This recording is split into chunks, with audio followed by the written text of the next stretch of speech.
What's the noise? I think there's a fire truck passing through my neighborhood.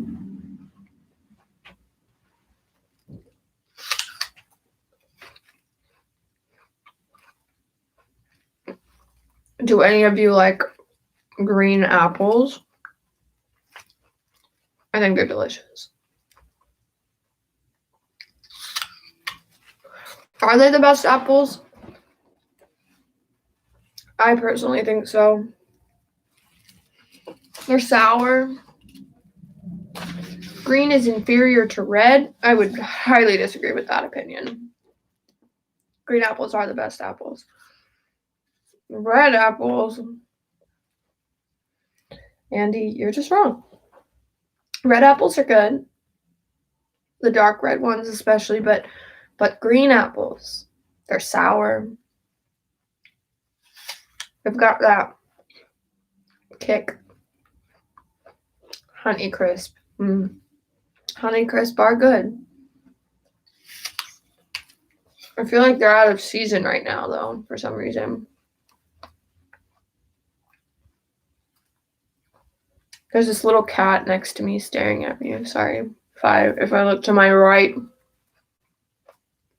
And it comes from an inherently patriarchal viewpoint. I would 100% agree with you, Rose. 100%. I mean, every way that Andy works is in a patriarchal way. He's a man. He stands to serve the system that benefits him. And I suppose red apples are pro-patriarchy. Green apples feel like they're feminists. Makes sense. Well, in that case, I think it's time to start.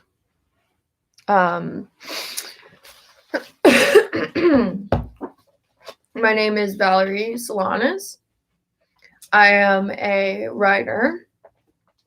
I'm a playwright and a revolutionary of sorts. I wrote this manifesto called SCUM. SCUM stands for the Society for Cutting Up Men. I'm the only active member of SCUM. Looking for people who would like to join, who have similar opinions to me about certain things.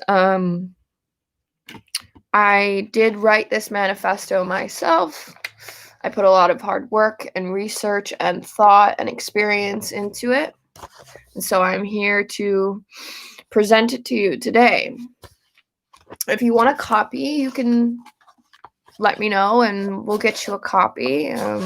You will have to buy it, but it is more than worth the money that you'll pay for it.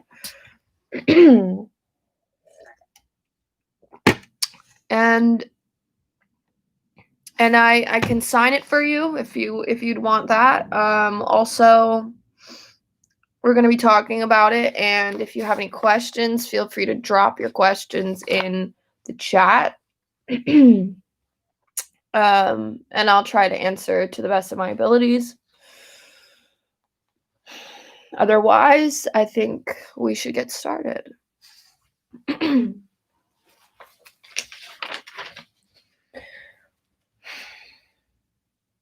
If scum ever marches, it will be over the president's stupid, sickening face. If scum ever strikes, it will be in the dark with a 6-inch blade.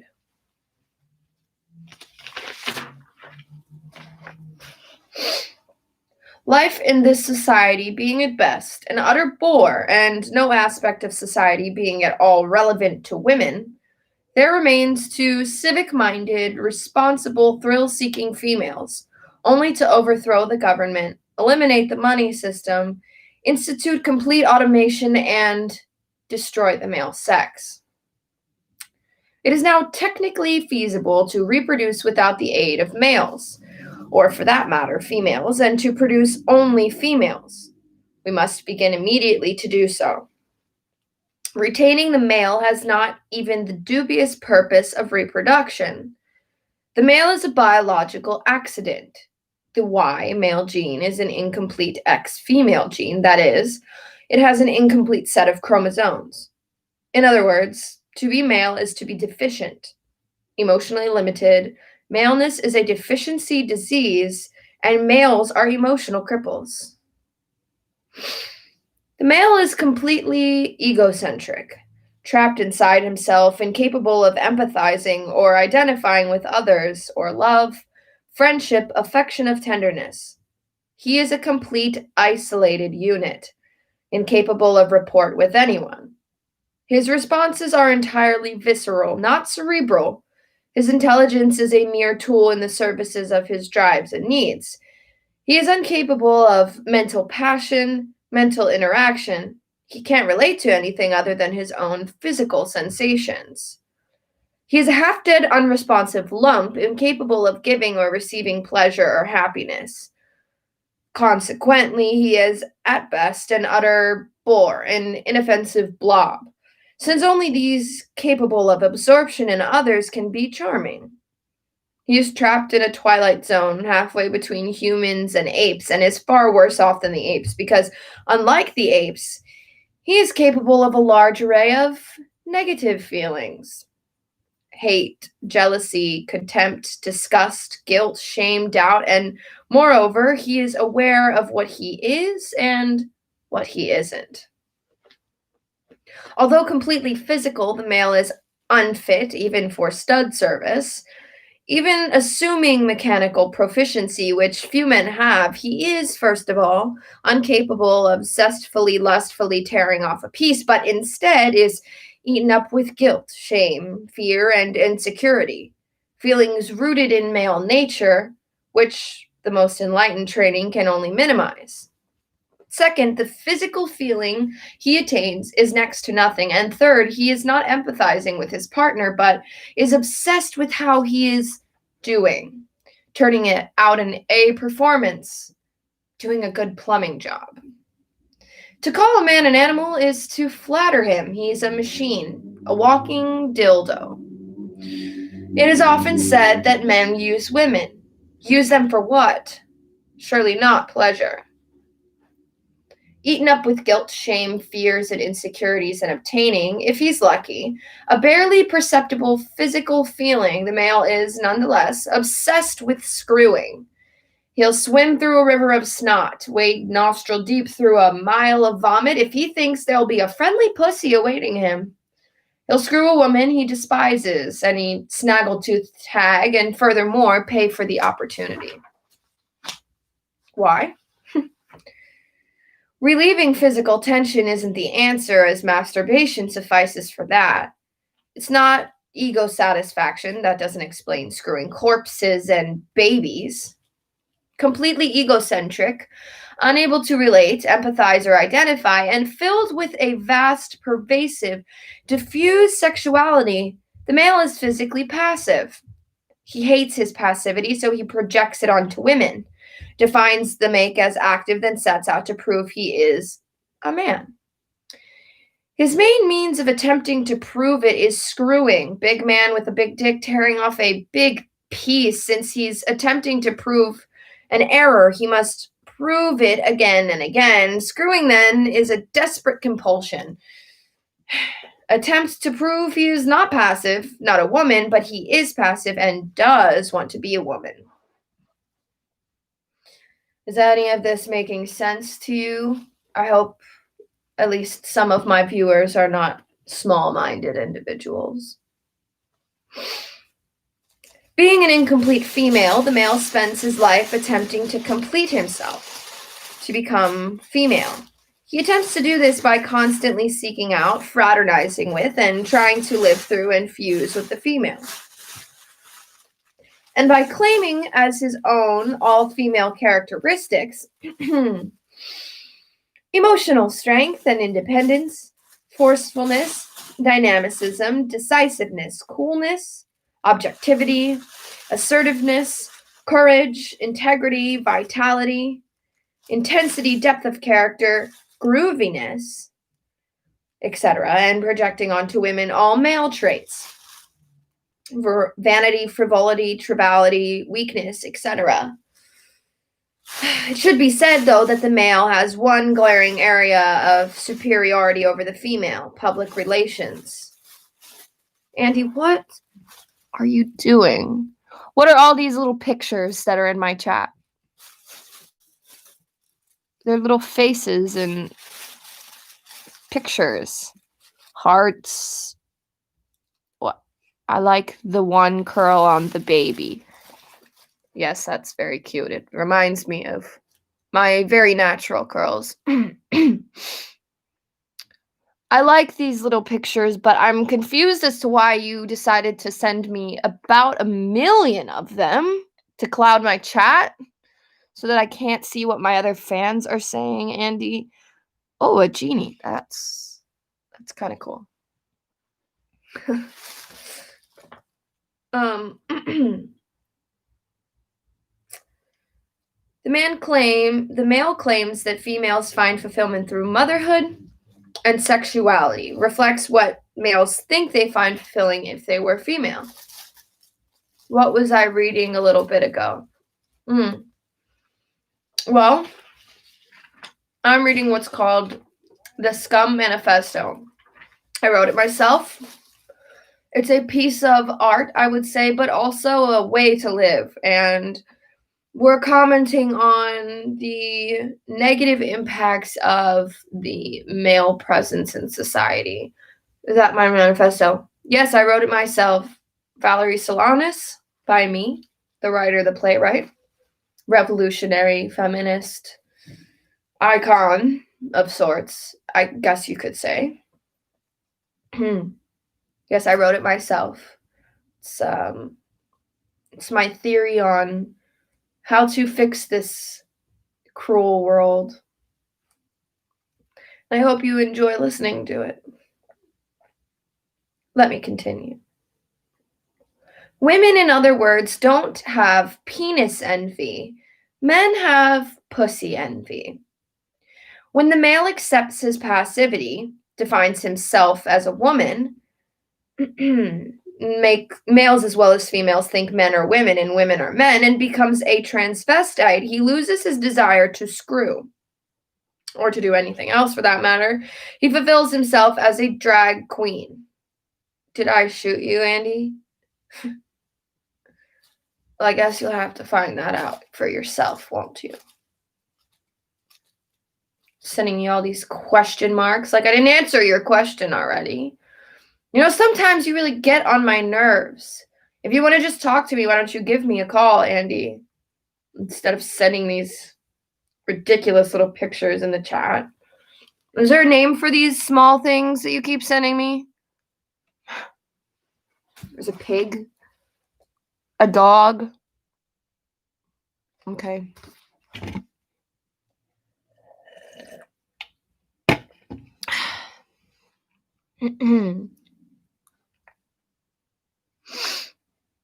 He achieves a... This is more fun, you know, fun? Funny. That's really funny, Andy. Yeah, I know how to have fun. I wrote a fun play. It's very serious and important, but it has fun aspects to it. Do you know fun? Do you know what's funny, Andy? I'm not sure if you know exactly what's fun or funny, Andy, since you have no remorse for anything. You don't know how to treat people. because you're a man. Because men don't require the basic skills to treat people correctly. Empathy, carefulness, tenderness, etc. And you don't know a goddamn thing. Can anybody think of any ginormous problems that the male power establishment has caused for this world?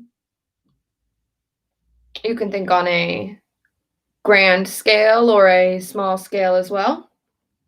And if you can't think of anything, well, I'll just tell you. I'll wait. I feel as if that is enough waiting. I'll start with the first one. War. The male's normal compensation for not being female. Lack of decent pocket sizes for women. Well, I could just go on and on about this. I've decided to stop purchasing women's pants. And I know that sounds a bit against my belief, but let me explain. I don't feel as if it is right for me to feed into this bullshit establishment by purchasing women's clothing. Because women's clothing has small pockets. Now, why would women's clothing have smaller pockets than male's clothing? We have to carry all the same things. In fact, we need to carry feminine hygiene products, which a male pocket would suffice for. Perhaps a few dollars, a wad of cash. Any cards or something important for business. And that's about all. Now, why would they not just build in pockets for women to fit those needs into their pants or their skirts? Well, I'll tell you the answer. The answer is capitalism, and the answer is the bullshit establishment. Males have created smaller pockets for women so that they can charge them more money for a sweet favorite thing I like to call purses. Now, purses don't make logical sense if you think about it. A bag, sure, but purses? They try to attract the female attention by putting flashy colors on or designs, making it out of high-quality luxury materials, so the woman feels fancy carrying it around. But in reality, women don't need to carry as much as the purse holds. We're just incited to. We just think because women carry purses that we need to carry purses. But in fact, do we really need to carry a purse? I say no. I say everything we need can be fit into a male-sized pocket. So thus, I say to any of my women viewers out there that next time consider shopping in the male section for your pants and ditch the purse.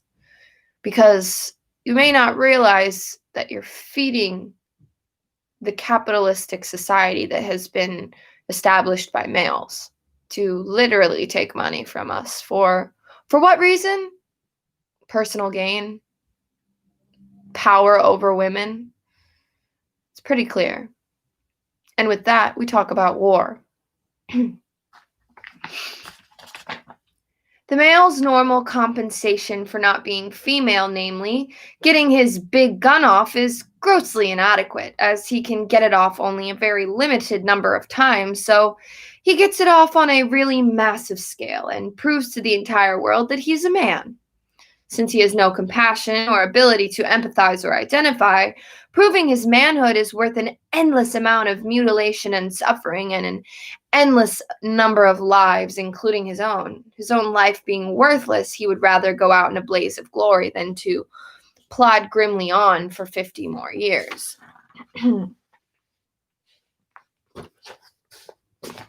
Niceness, politeness, and dignity. Every man deep down knows that he is a worthless piece of shit. Yes, you heard me correctly.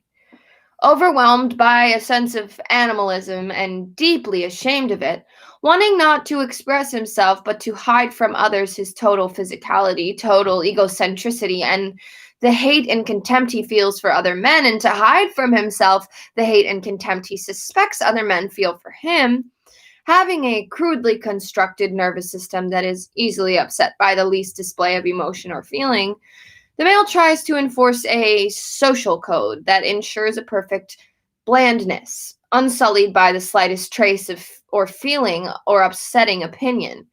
He uses terms like copulate, sexual congress, have relations with, to men, sexual relations is a redundancy, overlaid with stilted manners, the suit on the chimp. Money, marriage, and prostitution, work and prevention of an automated society.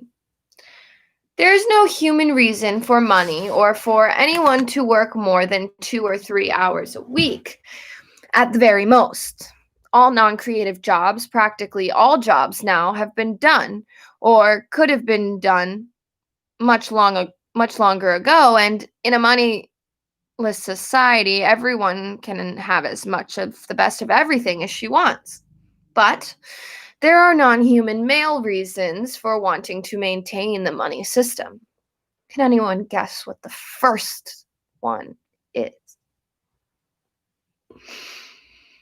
Anyone? Andy, you can even answer if you want.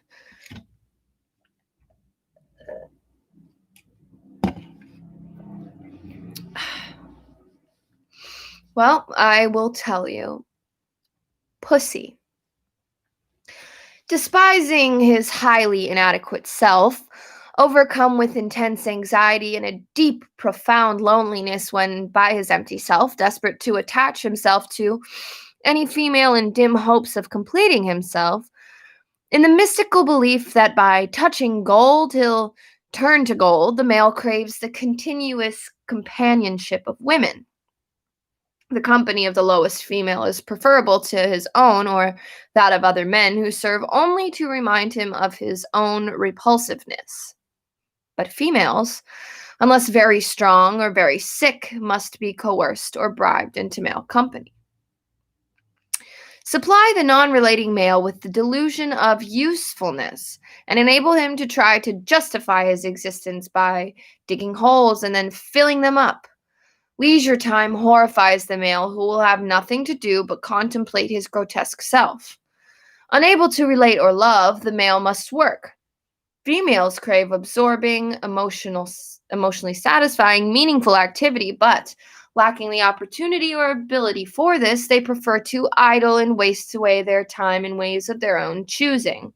Sleeping, shopping, bowling, shooting pool, playing cards and other games, reading, walking around and daydreaming, eating, playing with themselves, popping pills, going to the movies, getting analyzed, traveling, raising dogs and cats, lolling about, Freudian slip, lolling about on the beach, swimming, watching TV, listening to music, decorating their houses, gardening, sewing, nightclubbing, dancing, visiting, improving their minds.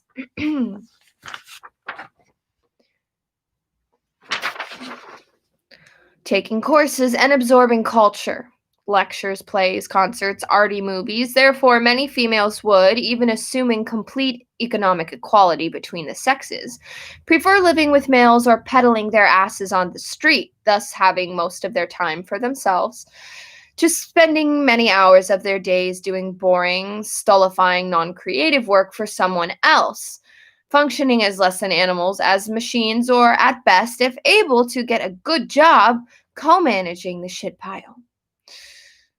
What will liberate women, therefore, from male control is the total elimination of the money work system, not the attainment of the economic equality with the men within it. Power and control. Unmasterful in his personal relations with women, the male attains to masterfulness by the manipulation of money and everything controlled by money. In other words, of everything and everybody. Love substitute. Unable to give love or affection, the male gives money. It makes him feel motherly.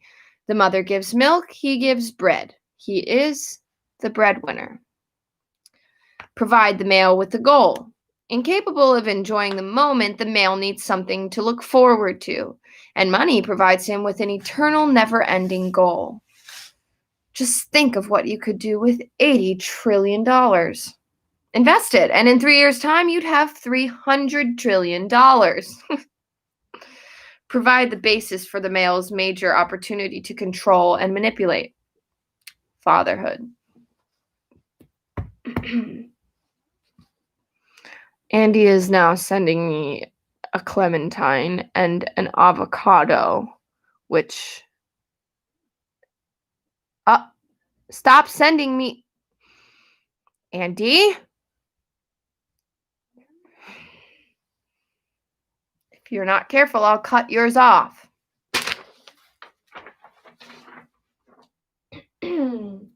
Fatherhood and mental illness. Fear, cowardice, timidity, humility, insecurity, and passivity. Mother wants what's best for her kids. Daddy only wants what's best for daddy. I love the way you sing. You're disgusting. Wish I could spit on you through the screen.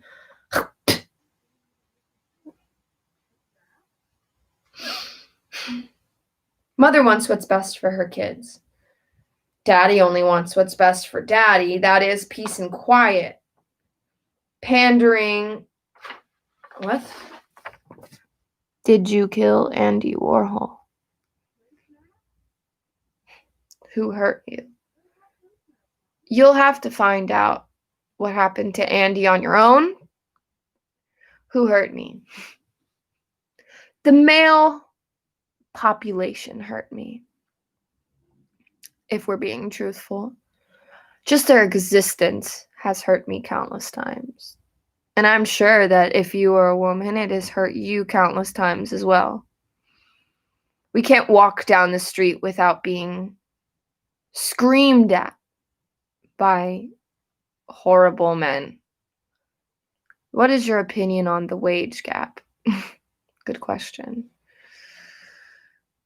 I think the wage gap exists once again to serve men. And in my opinion, the only way to fully equalize us is for us to eliminate the money system that has really affected women in a negative way.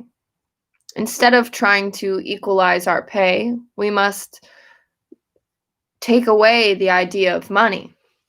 Because so long as money exists and rules our society, well, there's no way for women and men to be equal in your terms, I suppose. Which women are superior. Let's just be real. What is your opinion? What is your favorite movie? My favorite movie? I don't really prefer watching movies. I prefer plays over movies. I think that the live aspect of theater provides a different perspective. That's why I decided to write plays instead of movies, which I think this question is a bit ridiculous, seeing that I'm a playwright and not a screenwriter. But have you listened to Evermore yet? What is Evermore? What is that? Is it like a dissertation on the inequality between the sexes? Is it folklore or something? I don't understand.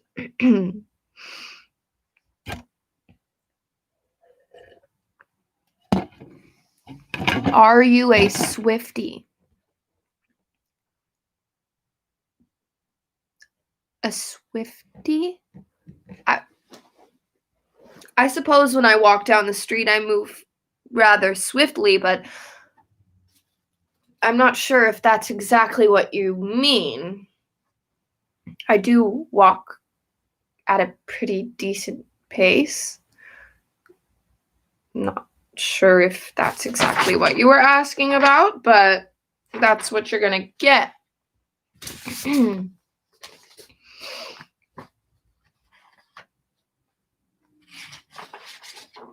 Let's see. Suppression of individuality, animalism, and functionalism. The male is just a bunch of conditional reflexes.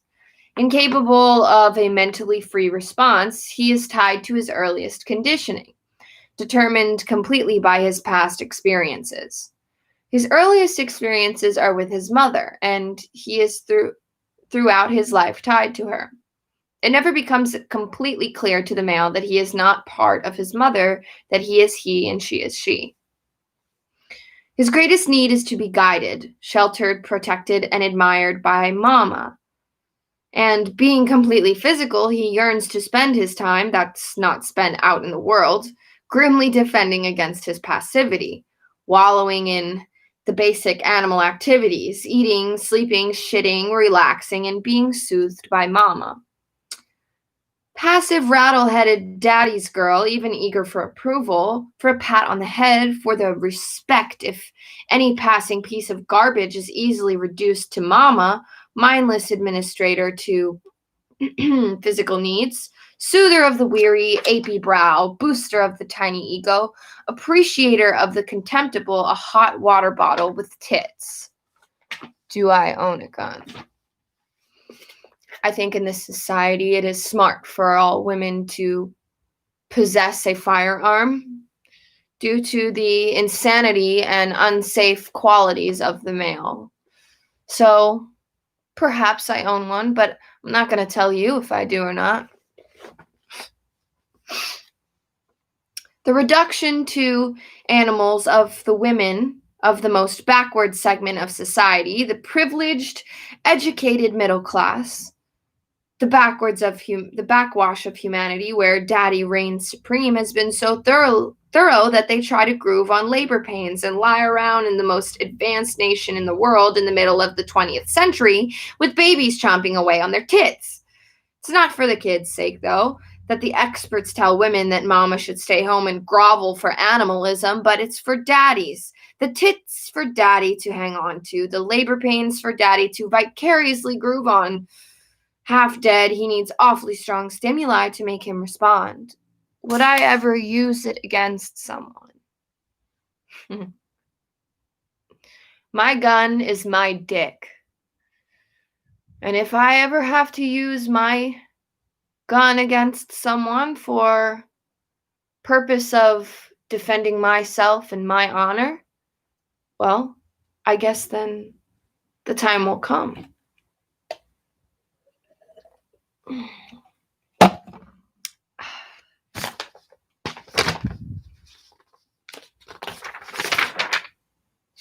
Does anybody have any questions about what I'm reading?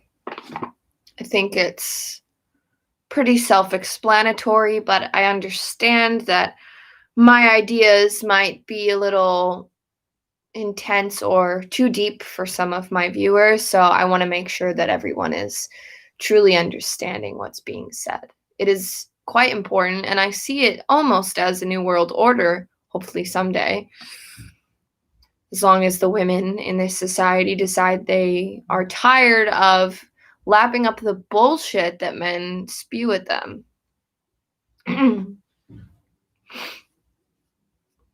Prevention of privacy.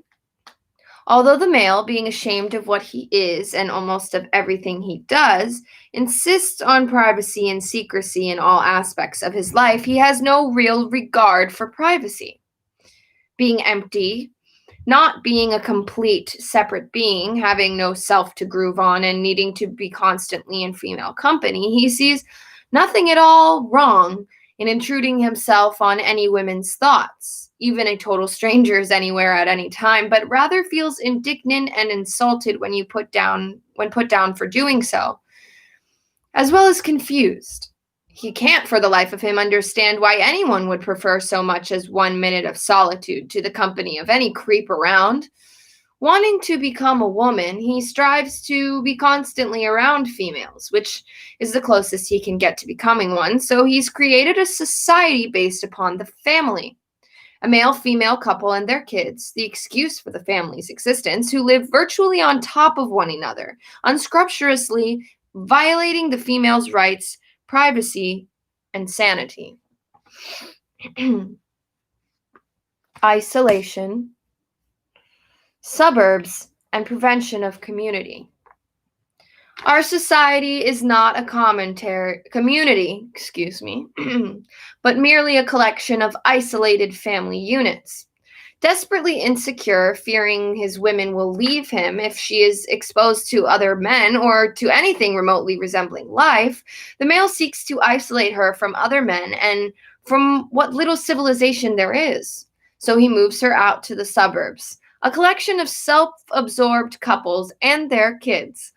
Isolation enables him to try to maintain his pretense of being an individual by becoming a rugged individualist, a loner, equating non-cooperation and solitariness with individuality. Yet there is another reason for the male to isolate himself. Every male is an island, trapped inside himself, emotionally isolated, unable to relate. The male has a horror of civilization, people, cities, situations requiring an ability to understand and relate to people. So like a scared rabbit, he scurries off, dragging daddy's little asshole with him to the wilderness, suburbs, or in the case of the hippie, he's way out, man. All the way out to the cow pasture where he can fuck and breed undisturbed and mess around with his beads and flute. Do you understand that reference? Beads and flute. Very Shakespeare of me, no? I would say I'm much better than Shakespeare.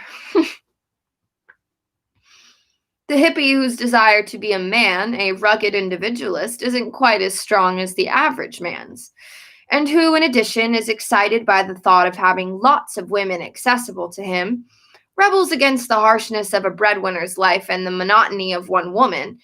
In the name of sharing and cooperation, he forms a commune or tribe, which, for all its togetherness and partly because of it, the commune, being an extended family, is an extended violation of the female's rights, privacy, and sanity.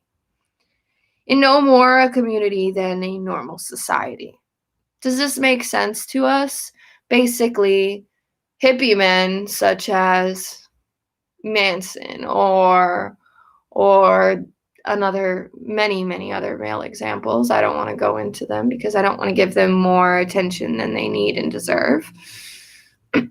Basically, when they don't create this family and they say that they're hippies and they start a commune to create peace amongst individuals, they're actually doing it for their own ego, their own power, and it is a community almost equally as destructive as the community that we see every day of society. A true community consists of individuals, not mere species members, not couples, respecting each other's individuality and privacy, at the same time interacting with each other mentally and emotionally, free spirits in free relation to each other, and cooperating with each other to achieve common ends. Traditionalists say the basic unit of society is the family. Hippies say the tribe. No one says the individual.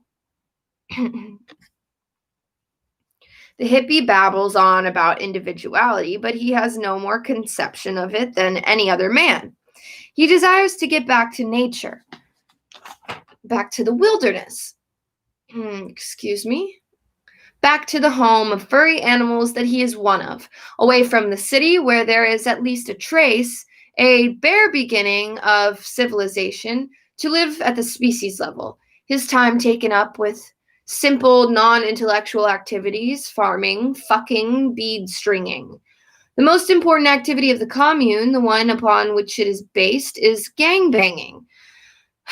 The hippie is enticed to the commune mainly by the prospect for free pussy. The main commodity to be shared, to be had, just for the asking, but blinded by greed, he fails to anticipate all the other men he has to share with, or the jealousies and possessiveness for the pussies themselves. Am I a vegan? I'm not a vegan, no. Though meat is complicated. I'm vegetarian, rather. Vegan is too extreme, though I would agree that the agricultural system was also set in place by the males. If we could just provide food to the community of individuals without having to involve the money system, some people work for some things, other people work for other things, I think that we would be in a better place. But I do think vegetarians are the ones that really understand what's going on.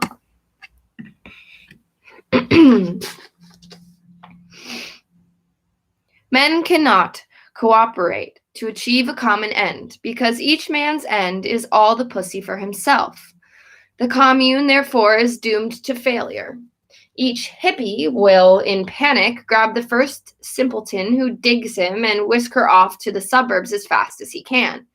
The male cannot progress socially, but merely swings back and forth from isolation and gangbanging.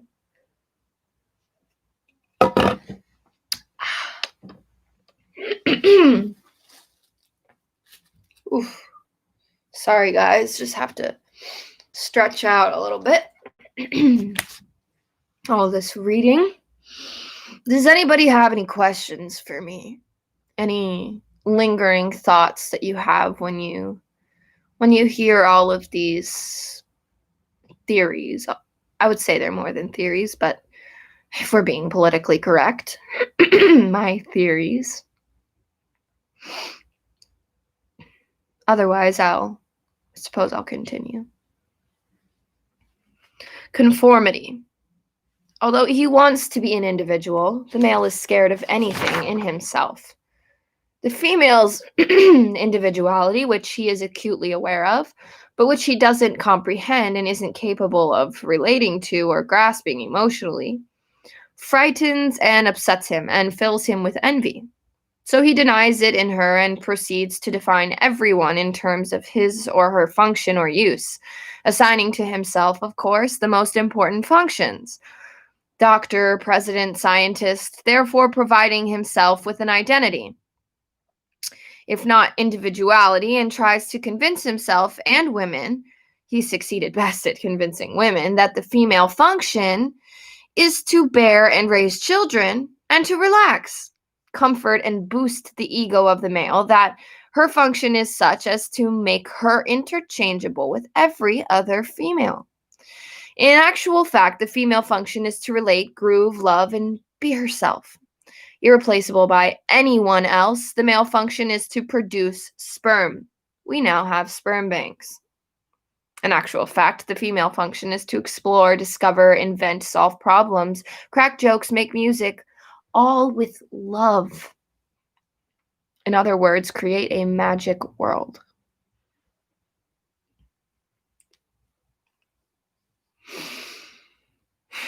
The world would be so magical if it were purely female energy. One day, ladies, we'll do it. Prevention of privacy. Although the male, being ashamed of what he is and almost of everything he does, insists on privacy and secrecy in all aspects of his life. He has no real regard for privacy. Being empty, not being a complete separate being, having no self to groove on, and needing to be constantly in female company, he sees nothing at all wrong with intruding himself on any woman's thoughts, even a total stranger's, anywhere at any time, but rather feels indignant and insulted when put down for doing so. As well as confused, he can't for the life of him understand why anyone would prefer so much as 1 minute of solitude to the company of any creep around. Wanting to become a woman, he strives to be constantly around females, which is the closest he can get to becoming one. So he creates a society based upon the family, a male-female couple and their kids, who live virtually on top of one another, unscrupulously violating the female's rights, privacy, and sanity. I believe I already read that to you. However, it's important and must be heard again.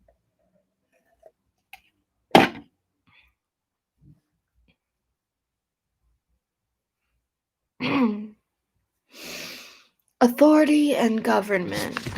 This seems as if it is a quite topical excuse me, quite a topical topic for us to talk about.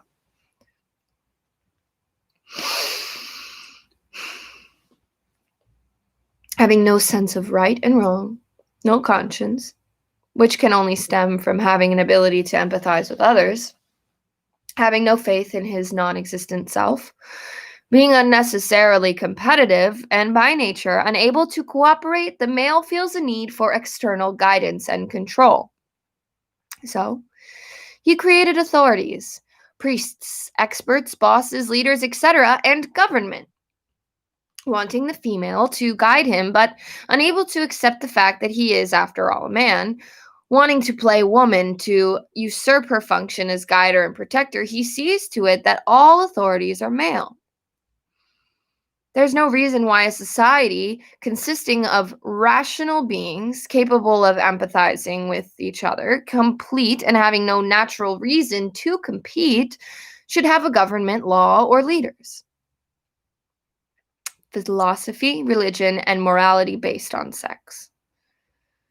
The male's inability to relate to anybody or anything makes his life pointless and meaningless.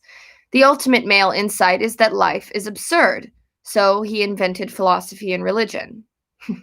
Being empty, he looks outward, not only for guidance and control, but for salvation and for the meaning of life. Happiness being for him impossible on this earth, he invented heaven. For a man having no ability to empathize with others and being totally sexual, wrong is sexual license and engaging in deviant sexual practices, that is, not defending against his passivity and total sexuality, which, if indulged, would destroy civilization, since civilization is based entirely upon the male need to defend himself against these characteristics. For a woman, according to the male, need to defend, For a woman, according to men, wrong is any behavior that would entice men into sexual license. That is, not placing male needs above her own and not being a fag.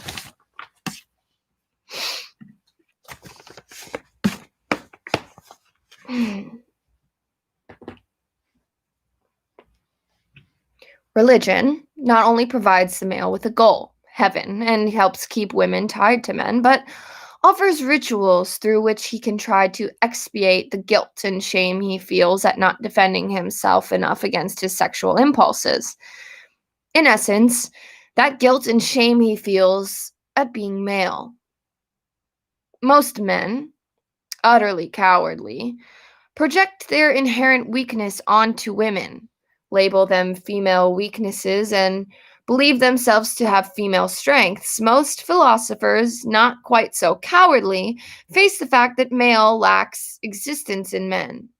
But you still can't face the fact that they exist in men only. So they label the male condition the human condition, post their nothingness problem, which horrifies them as a philosophical dilemma, thereby giving stature to their animalism, grandiloquently label their nothingness their identity problem, and proceed to prattle on pompously about the crisis of the individual, the essence of being, existence proceeding, essence, existential modes of being, etc., etc., etc. A woman not only takes her identity and individuality for granted, but knows instinctively that the only wrong is to hurt others, and that the meaning of life is love. Prejudice. The male needs scapegoats onto whom he can project his failings and inadequacies, and upon whom he can vent his frustration at not being female. And the vicarious discriminations have the practical advantage of substantially increasing the pussy pool available to men on top. It's all centered around pussy, all centered around the males having power over the female. But ladies, we're not going to let that happen anymore, are we? We're going to take back our power. Take it back with a knife, a gun, a bomb, a sword in our hands. Because that's what we deserve. Yeah.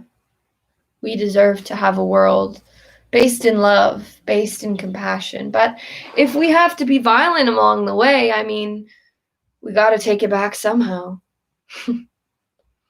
I would encourage all of you in the chat to take this time to ask any more questions that you have for me.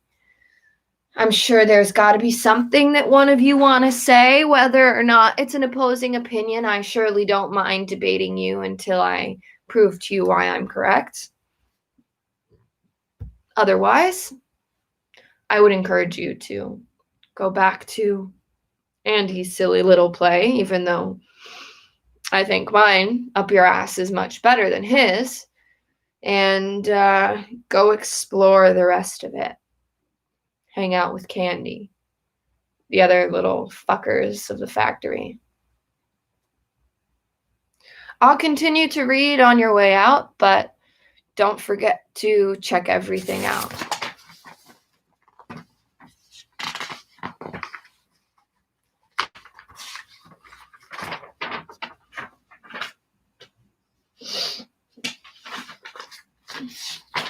What section shall I read?